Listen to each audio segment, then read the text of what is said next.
Some Democratic senators and their allies are starting to make the argument that not only should there be no Supreme Court pick until after the November elections, but that there shouldn't be one at all while the president remains under criminal investigation. Special counsel Robert Mueller is investigating President Donald Trump as part of his probe into Russia's interference in the 2016 election to defeat Hillary Clinton.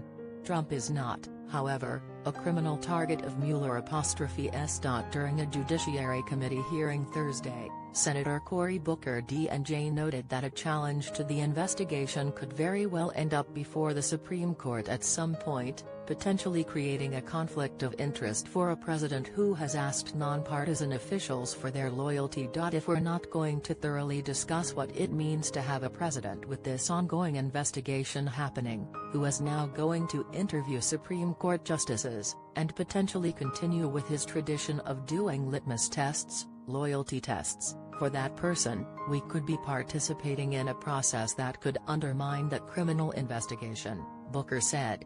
I do not believe this committee should or can in good conscience consider a nominee put forward by this president until that investigation is concluded. Senator Jack Reed Dri also mentioned the Russia investigation Wednesday in his statement on Justice Anthony Kennedy's upcoming retirement, saying Republicans will be conveniently ignoring the serious investigation into Russia's pro-Trump campaign interference in our democracy if they try to rush a nominee through. And a group of Iowans, state lawmakers and progressive groups, put out a statement Thursday arguing that Senator Chuck Grassley, Republican Iowa, who chairs the Judiciary Committee, must not move forward with another theft on behalf of a president who is being investigated by the Justice Department for obstruction of justice and collusion with a foreign government. The no new justices while the president is being investigated argument hasn't had a significant amount of pickup from senators yet, although it's generated buzz among activists and on social media. But other Democrats argue that denying the president a Supreme Court nominee is a losing strategy. Their key objectives are 1. To keep the Democratic caucus united in voting against a Trump nominee, and 2. To hopefully win over Senators Susan Collins, Republican Maine, and or Lisa Murkowski, Republican Alaska, by convincing them that the nominee is extreme. The Democratic base might get fired up about the Russia probe argument, which could be extremely helpful to the party, but it might not work as well on someone like Senator Joe Manchin, DW. Virginia, one of the 3 Democrats who voted for Trump's last Supreme Court pick, Neil Gorsuch. Indeed, on Wednesday, Manchin made it clear he thinks Trump has the right to pick a nominee.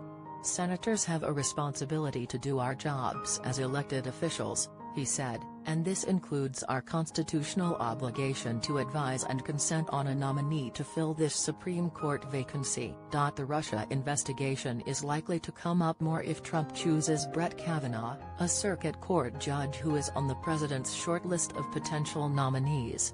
Kavanaugh is one of the most outspoken champions of unitary executive theory, essentially, unchecked presidential power over the executive branch, on the bench, and Democrats would no doubt press him about his views on the constitutionality of the special counsel and other matters regarding the probe. Trump and his GOP allies in the Senate have said they want to have a nominee confirmed by the midterm elections in November. Democrats have argued that they are being hypocrites, as Senate Majority Leader Mitch McConnell RKY refused to give a hearing or a vote to Merrick Garland, President Barack Obama's nominee to replace the late Justice Antonin Scalia, in March 2016. McConnell argued at the time that a Supreme Court confirmation should not happen until after the election.